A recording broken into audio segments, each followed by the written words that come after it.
Hello everyone, welcome to the Comic Gamer Movie Show. My name is Sean, and today, I am here to talk about the announcement of Harley Quinn Season 3. It is coming to HBO Max, but it's coming to HBO Max in late 2021, so vaguely this time next year. Pretty much, about this time next year, it's going to be coming.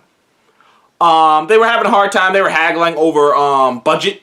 Like, that's why I didn't get renewed right away. It's because of budgetary reasons. Like, they were haggling over budget. Which does make me think that the budget is being lowered for the show. Kind of does, right? Because, you know, the show was just, you know, because the show didn't seem like it had that massive of a budget to begin with. But if they're arguing over budgetary reasons for a show that already didn't look like it had that massive of a budget to begin with, we gotta imagine that this episode, either the episodes are being greatly shortened, or the quality of the animation might not look as good. I'm willing to lean towards the animation being greatly shortened, but we'll have to wait and see. But I wanted to take this time to talk about, I already viewed season 2 of Harley Quinn. The first half I thought was fantastic, you know, up until a point, and then the show really started to rub me the wrong way. And it happened along the lines of, near the tail end of the show, throughout seasons 1 and 2, there's this blossoming romantic relationship and just this love story between Poison Ivy and Kite Man. It's something that kind of starts off as kind of just a joke, but it blossoms into something that is a true romance. I mean, you really do feel it, and they really do root for those two to make it. And you're like, Kite Man deserves, and like, you grow to really appreciate both Ivy and Kite Man as a relationship, and there's two great partners together. They're together. It doesn't quite make sense. You wouldn't think of them being together, but when you see them together, you really like, Ivy is really trying for him, and he's really trying for her, and it's like they're both going in a direction, and they're both supporting each other. They both break each other out of their whatever shells and give each other confidence that they maybe not had. You know, eventually Ivy feels so confident in him that she no longer is ashamed to be with him. So, you know, there's things of that nature that they just bring out of each other. Now, meanwhile, Harley's just been Harley. She's got these mechanisms and these plans to take over Gotham, and, you know, she's got all these plans and ideas that none of them are going to work the way she wants, but, you know, she's got ideas, and she's trying to get over the Joker, but obviously she's trying to get over the Joker and pretend like he doesn't exist and whatnot, because she's just got out of that relationship. But, you know, near the tail end of season 1, season 2, it becomes clear that, you know, Kite Man wants to marry. Well, it's kind of in the beginning, but Kite Man proposes to Ivy, and once he proposes to Ivy, it becomes this huge thing, and like, you're not sure if she's gonna accept it. You think this, because like, in the back of the problem with the show, one of the slight problems with the show is, in the back of your mind, you're just wondering when the Ivy and Ivy and Harley Quinn romance is gonna happen. It's such a big deal in the comics. It's such a big part of their characters now, the fact that they were in a romantic relationship, that, you know, it's one of those things that's like, well, you gotta feel like it's gonna happen, and you're just kind of sitting there waiting for it to happen. And personally, the way it felt like they were going, to me personally, was like that they were gonna decide to do the slow burn approach, which was they were gonna let Ivy and Kite Man organically over the course of a season or two come to the conclusion that they don't work together, and, you know, they just, you know, stop seeing each other, and then organically get into the Harley Quinn Poison Ivy romantic relationship that we all know. And that's how I thought it was gonna go. And, you know, once he proposed to her, that episode, I thought she was gonna reject him. I thought that was gonna be the fallout, and that then we would get into the Harley Quinn, you know, Poison Ivy relationship. You know, it was upright. There was no shenanigans. She tells him honestly, no, I'm not ready for that, and maybe I'll never will be. And, you know, that things don't work out, but they're still friends. But no, not only did she accept his proposal, she greatly accepted his proposal. She looked happy to accept his proposal. She looked thrilled. They looked thrilled together. They looked happy. Like, and like, there wasn't no like, and I don't mean it in a, oh, they looked happy, but underneath the scenes, no. She was happy. Like, the way, like, everything about it was, she is happy. They're getting married. This is great. Everyone was happy except for Harley Quinn.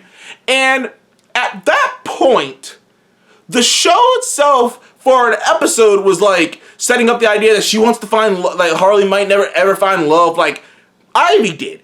And in my mind, I thought, okay, so this is the direction they're gonna go. Harley's gonna meet someone and get in a relationship with them, find love, so that way she can experience new relationships. I'm thinking Deadshot's gonna show up. I'm thinking for sure Deadshot's gonna show up. They're gonna get in a relationship. And now it's gonna be just like, something that happens. Maybe season 3 that's coming, that something's gonna happen, and Harley and her are gonna end up together one way or the other. Things are gonna work out, and it's gonna organically, end with Harley and her together. But that's not how it went. Basically, Harley just kind of moped and whined about not having a lover for basically the tail end of the season until then out of nowhere, Ivy and Kite Man started having, well, not even like real problems, just like pressure of getting married and getting things right, and it was just like normal couple problems.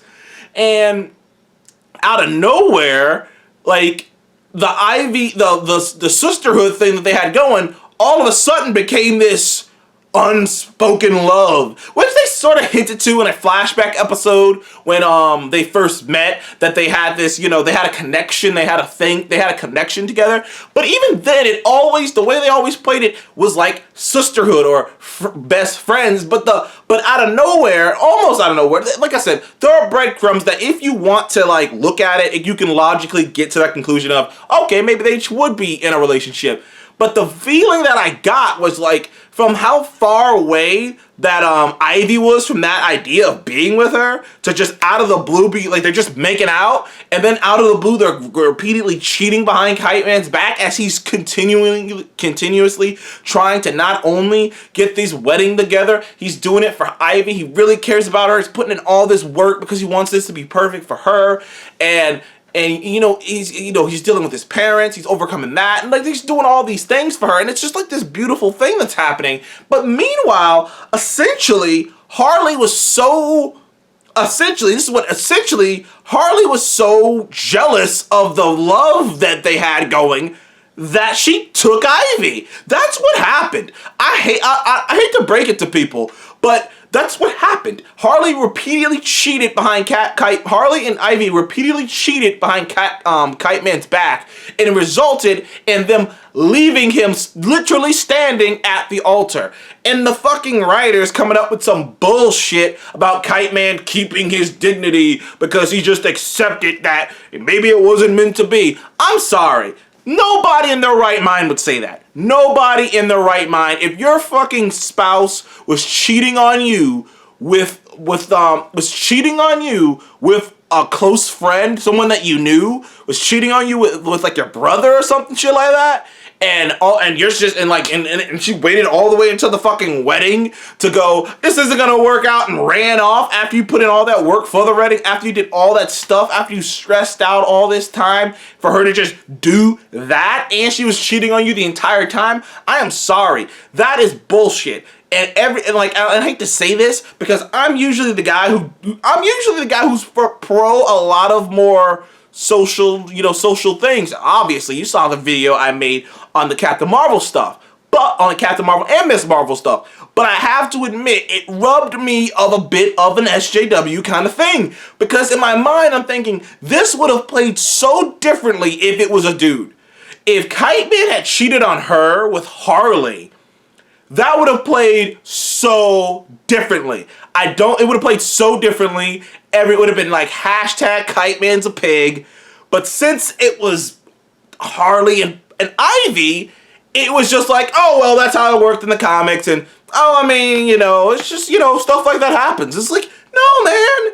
And like in the back of my mind, the whole time I was watching it, I'm thinking to myself, Kite Man is getting royally fucked here.